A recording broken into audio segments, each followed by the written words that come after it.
Good morning students. हमने अपनी पिछली क्लास में डायरेक्ट पर्सनल इन्वेस्टिगेशन और इनडायरेक्ट ऑरल इन्वेस्टिगेशन दो मेथड्स किए थे कि हम अपने प्राथमिक आंकड़ों को कैसे इकट्ठा कर सकते हैं।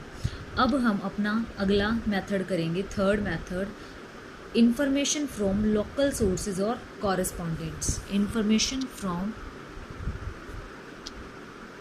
लोकल सोर्सेज और कॉरेस्पॉन्डेंट्स या फिर एंड।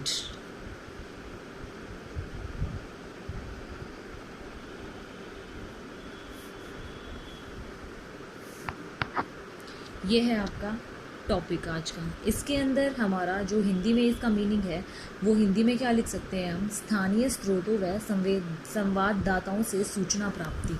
स्थानीय स्रोतों या संवाददाताओं से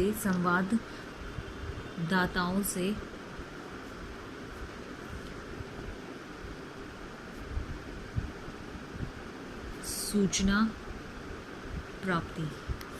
ये है आपकी। इसके अंदर आपका क्या होता है, इसके अंदर आपको एक पर्सन अपॉइंट करना पड़ता है। एक पर्सन अपॉइंट करना पड़ता है मतलब एक कोई भी आपको जो आपके लिए इन्फॉर्मेशन इकट्ठा करके लेके आ सकता है, वो एक व्यक्ति जो वहाँ के लोकल में रहता हो, उसको हर तरह की नॉलेज हो कि वहाँ की लैंग्वेज कैसी है, वहाँ का रहन सहन कैसा है, वहाँ के तौर तरीके, उन लोगों से बात करने का तरीका क्या है, उनकी सलीका क्या है, ये सब चीज़ें जिस बंदे को पता हो, हम ऐसा बंदा अपॉइंट करते हैं कि भाई आप जाओ और वहाँ से अपना डाटा इकट्ठा करके लाओ, जो सा डाटा हमें चाहिए हम वो लिस्ट बना के उन्हें दे देते हैं। तो ये होता है इसमें एक सोर्स, लोकल सोर्स या फिर कॉरेस्पॉन्डेंट कि संवाददाता, जो कि हमारे संवाददाता यही तो होते हैं एज अ एजेंट, जो हमारे लिए काम करते हैं। जैसे आप सर्वे होता है हमारे यहाँ, सर्वे में क्या गवर्नमेंट खुद आती है? नहीं, गवर्नमेंट को आंकड़े चाहिए तो वो क्या यूज़ करती है? संवाददाता यूज़ करती है।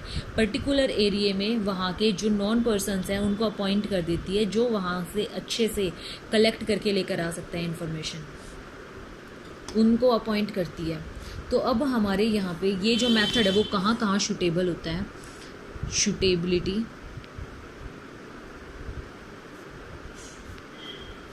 शूटेबिलिटी इसकी कहाँ कहाँ है। फर्स्ट, इसके लिए हमें कॉन्टिन्यूटी, लगातार हम संकलन इकट्ठा कर सकते हैं, लगातार संकलन कर सकते हैं, हम डाटा को इकट्ठा कर सकते हैं, क्योंकि इसमें हम एक बंदे को चूज़ कर लेते हैं तो हमें अपना टाइम, अपना जो खर्चा है वो करने की ज़रूरत नहीं होती। सिर्फ उस कॉरेस्पॉन्डेंट को हमें क्या देना पड़ता है, सैलरी देनी पड़ती है या फिर कुछ पैसे देने पड़ते हैं, तो हमारा काम क्या चलता रहता है, कॉन्टिन्यू चलता रहता है। दूसरा, इसका जो क्षेत्र होता है वो व्यापक होता है, क्षेत्र व्यापक, वाइड एरिया। इसमें हमारे, जैसे अब मैंने बताया कि सर्वे करते हैं तो पूरी कंट्री का ही तो सर्वे होता है ना, वैसे ही इसमें हम पूरे बड़े एरिया को लेकर चलते हैं और छोटे छोटे अपने क्षेत्रों को बांट देते हैं उनके अकॉर्डिंग कॉरेस्पॉन्डेंट्स को, ताकि वो अपना अलग अलग इकट्ठा डाटा करके लाएं और फिर उसमें इकट्ठा कर दें, ताकि एक गवर्नमेंट को एक नया क्या मिल सके, एक एग्जैक्ट पॉइंट ऑफ व्यू मिल सके। इसका प्रयोग कहाँ कहाँ किया जाता है, इन आंकड़ों का प्रयोग कैसे किया जाता है, किसके द्वारा किया जाता है? मैगजीन्स के द्वारा, रेडियो में लोग इकट्ठा करते हैं, टेलीविज़न के लिए लोग इकट्ठा करते हैं, जैसे रिपोर्टर्स वगैरह होते हैं, ये रिपोर्टर्स वगैरह करते हैं। रेडियो में जो इन्फॉर्मेशन प्रोवाइड करनी होती है वो लोग करते हैं। इसमें फोर्थ, इसमें कैसी वो क्या इसमें बिल्कुल ओरिजिनलिटी, बिल्कुल एक्यूरेसी की ज़रूरत होती है? अगर इसमें थोड़ा बहुत इधर उधर हो जाए वो भी चलता है। तो इसमें क्या होती है, शुद्धता की आवश्यकता नहीं होती।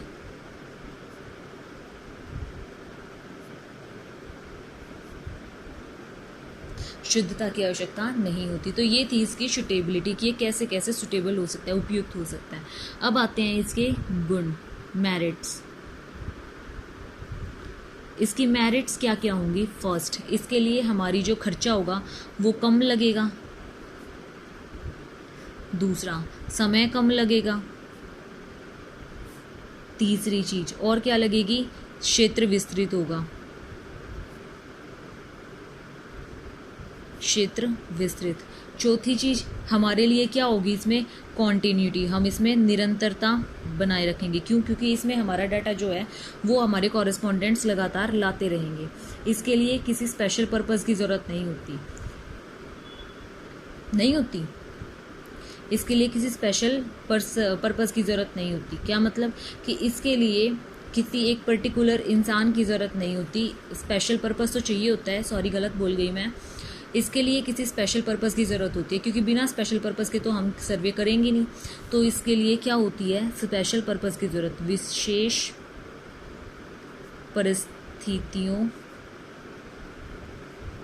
विशेष परिस्थितियों की आवश्यकता। अब आते हैं हमारे अवगुण। अवगुण में हमारा फर्स्ट पॉइंट क्या हो सकती है, इसमें पक्षपात हो सकता है। जिसको जानता होगा संवाददाता उसके कम ज़्यादा डाटा इकट्ठा कर सकता है या फिर कुछ भी फेरबदल कर सकता है। शुद्धता की कमी होती है इसमें, शुद्धता की कमी। तीसरी चीज़, क्योंकि इतना सारा डाटा होता है तो किसी में भी कुछ भी जो है गलत हो सकता है। तीसरी चीज़, मौलिकता की कमी होती है इसमें। क्यों? क्योंकि इसमें खुद जिसको इन्फॉर्मेशन चाहिए वो नहीं जाता, किसी को भेजता है, मौलिकता की कमी। फोर्थ, इसमें और क्या हो सकता है, शुद्धता की कमी होगी, मौलिकता की कमी होगी, समय भी ज़्यादा लग सकता है, क्योंकि हमें जगह जगह जाके अपॉइंट करने होंगे, फिर उसके बाद वो डाटा कलेक्ट करके लाएंगे, फिर सबका वेट करेंगे कि सबका डाटा आ गया नहीं आ गया, फिर उसको इकट्ठा करेंगे। तो ये 4-5 हमारी क्या है, इसकी लिमिटेशंस हैं जो कि हमें इस मेथड के अंदर उठानी पड़ती है। तो ये था हमारा information from local sources and correspondents. इसकी हमने सूटेबिलिटी की, मेरिट्स की और डीमेरिट्स की। अब हमारा अगला टॉपिक आता है जो फोर्थ मेथड है। वो फोर्थ मेथड हमारा कौन सा है, वो फोर्थ मेथड हमारा हम अपनी अगली वीडियो में डिस्कस करेंगे।